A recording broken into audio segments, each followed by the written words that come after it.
Hello, my darlings. Welcome back. Have a seat, get comfortable.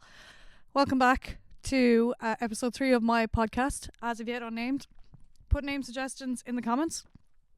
It's quite a beautiful day here today, so I decided to film the podcast outside. Of course, now it's gotten colder and darker since I decided, so the light is still okay, and it's a first. There's a first for everything, but that's why I have my lovely new coat on. And speaking of my coat, that brings us to the topic of today.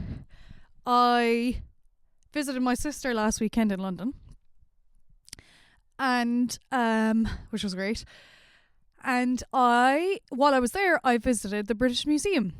I went into the British Museum with a number of kind of cultural contexts in my head. Of course, I had the current cultural context and my own personal one, which I'll explain. Both of which I'll explain. The current cultural discussion around the British Museum, I'm sure most of you watching have heard.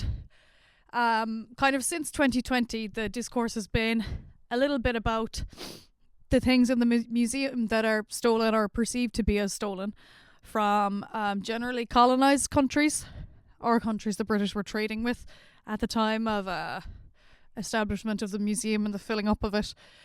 And there's kind of that joke that's almost hack now at this stage that's like, oh sure, if they gave back everything in the British Museum that's stolen, should there be nothing left in it? So on the one hand, you have that the current cultural context and perhaps cultural bias that I was going in with. Bias is maybe the wrong word. Bias kind of implies wrong. I don't know if it's wrong. I doubt that perspective could be wrong. But just perspective, this perspective I was going in with. So then, of course, I have my own cultural background. I am Irish, if you couldn't tell. I'm from the southwest. Kerry, to anyone who knows. If you know, you know. I come from a very Republican area. I went to a country school and was taught by it was a 2-teacher country school. I was taught by a very Republican teacher there. The 1916 Rising came up maybe 4 times a day, every day. If you don't know what the 1916 Rising is, look it up, read a book. And I also was raised in traditional music, and traditional music was very strong in that school as well. So I always say I was raised on rebel songs that make you want to go out and stab an English person with a pike. You know, you're safe, don't worry. So that is kind of the historical context that I was personally coming in with. Another more nuanced view on the British Museum that I was already aware of before I went in, but that I gained more information on by reading the cards near some of the artifacts. We talk about them, a lot of them, as being stolen or taken, whereas the reality is maybe more nuanced than that. A lot of the time, when the objects were bought, given, taken by the British to bring back to put in the museum, they were not valued by or considered interesting or important by the people running or living in the country at the time that they were taken from.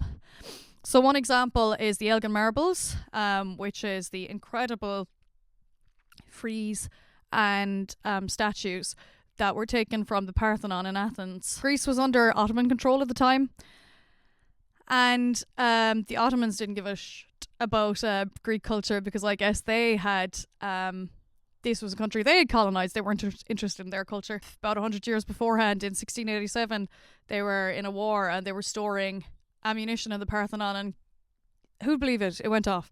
So that's actually how most of the statues got so damaged. It wasn't anything to do with the removing of them or the taking them to Britain.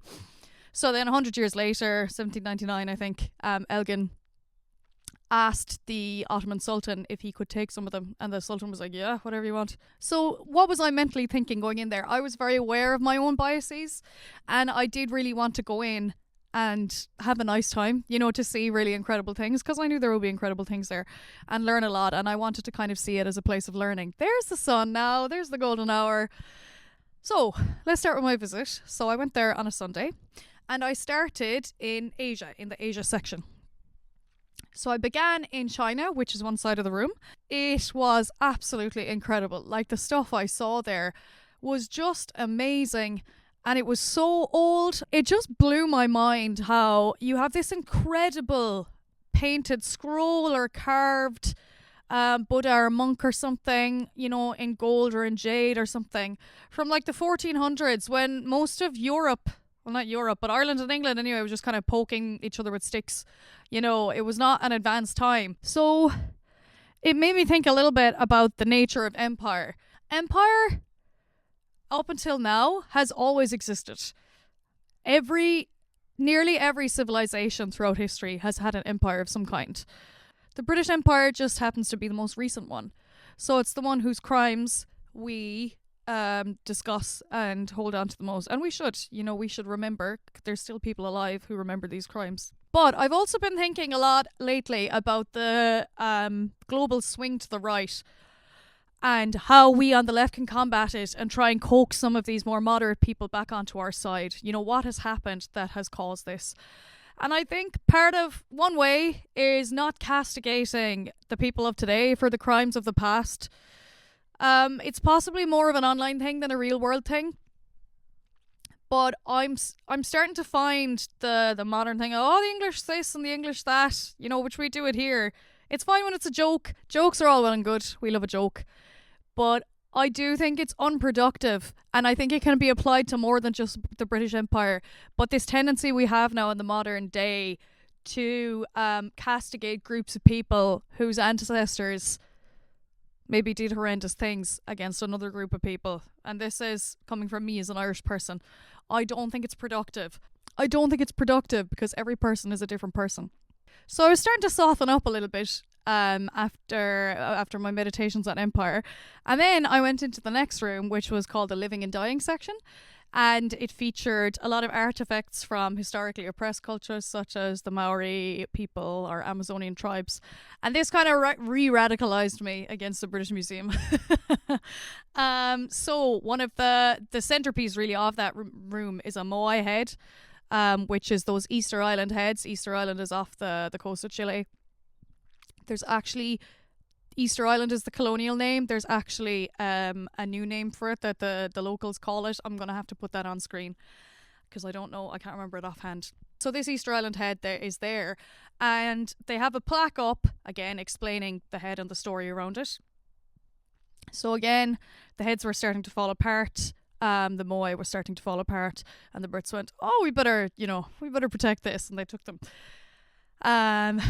So this one, there had been a delegation from Easter Island that had come a few years earlier, and there was a picture of them in traditional dress with members of the British Museum, and it was around discussions to try and get the moai back, the head back. And the plaque said that that in 2019 the British went back, or so members of the British Museum then also went there to continue discussions with them.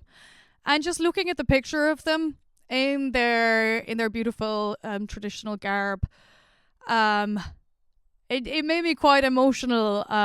Just thinking about how they just wanted their head back, their artifact back, which nobody asked them in the first place if it was okay to take.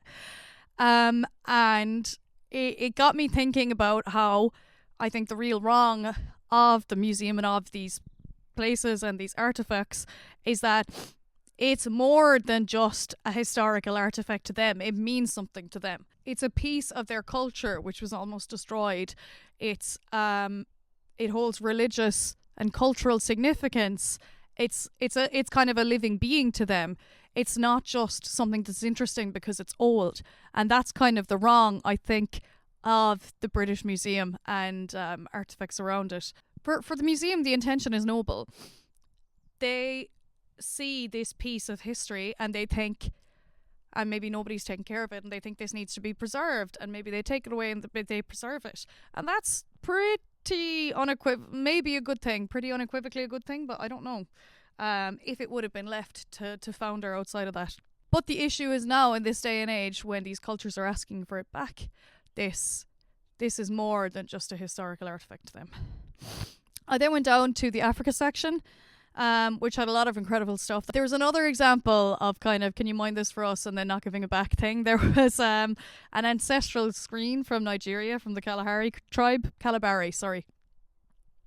And again, the card beside it said that the tribe, quite unusually, had asked the British at the time to take this and save it because of a fundamentalist group that was going around destroying things.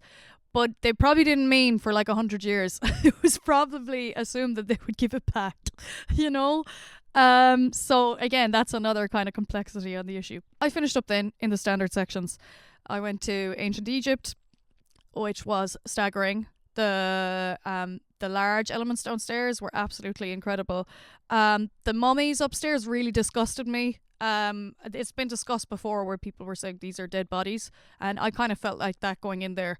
You know, it's the first thing you see in the room, and you're seeing essentially somebody's corpse.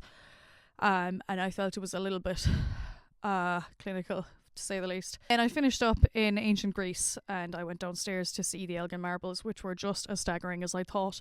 And also they've housed them in this really beautiful space. Like, some of the most beautiful spaces in the museum is for ancient Egypt and ancient Greece, and the building itself is beautiful, and the internal architecture of the building is beautiful. So conclusions: should the British Museum give back what they have to the cultures from which it was bought, plundered, accepted as a gift, taken to mind? Who knows? I think probably yes. So, final thoughts.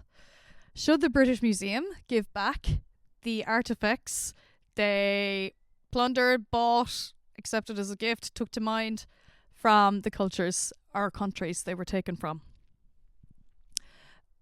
I think possibly yes. If the culture or country has the facilities to take care of it, and if they request it and really want it back, I think they should be given the opportunity to buy it back, or take some sort of trade. Because as my main point, as I've stated before, is that to these people it's not just an interesting historical artifact. It's part of who they are. Culture is everything. Culture is what makes a people who they are. And every piece of that's taken, the more the people erode. History only means something when it's in its original place. And to the people it was taken from, a lot of the time it's a lot more than just history. I want to add some final thoughts on the nature of civilization that I was thinking about as I was going around the British Museum. Margaret Mead, the anthropologist, there's a famous story which I'm sure many of you have heard, that as she was teaching a course, and a student asked her, what is the first evidence of civilization? And she thought for a second, and instead of saying, an arrowhead or a cooking pot or something, she said a healed femur. And her rationale was that a healed femur, we would imagine in prehistoric times, would have been a death sentence, because you're part of a nomadic tribe. You can't keep up with the people around you if you can't walk. So it means that she considers civilization to be a group of people that take care of each other, that we bothered to help somebody to heal, to allow them to heal. We saw them as useful outside of their ability to walk. That's, to her, the marker of civilization, not anything we built or anything we made, which is an absolutely beautiful thought. But I would like to add another suggestion. To me, one of the reflections I had around going around the museum is one of the first markers of civilization for me is beauty for beauty's sake. Every single culture whose pieces I looked at in the British Museum, no matter how old or new they were, no matter how advanced or simple the pieces were, every one of them were made beautiful by the people who made them just because they could. And it's something I've always loved about humans and found it to be the most beautiful thing about humans. Our ability to appreciate beauty and how we love to make things beautiful, and how we will upskill in a certain art or trade to try and make it more and more beautiful. We go, all right, I've made this beautiful. Can I make it more beautiful? Can I excel? Can I make this more stunning to the observer? Let's say looking at there's a Chinese jade exhibit, and you have like the stuff from 1,000 years ago, which is maybe simple, and then you see it becoming more intricate, more beautiful. And of course there would have been maybe, economic reasons for people upskilling their trade, but I just think it's something I love about humans, that our things transcend functionality. Our eyes, our souls, our hands transcend functionality, and we make things beautiful because we can and because we like looking at beautiful things. And this was common to every single culture whose pieces I admired in the British Museum. So that's my final thoughts. I hope you enjoyed this video. What do you think about the British Museum? Should they give the stuff back? Should they not? Should they give everything back? Should they give certain things back? Is it economically feasible? Does it matter? Let me know what you think. I've been Sarabella, and this is episode 3 of my podcast. So, signing off.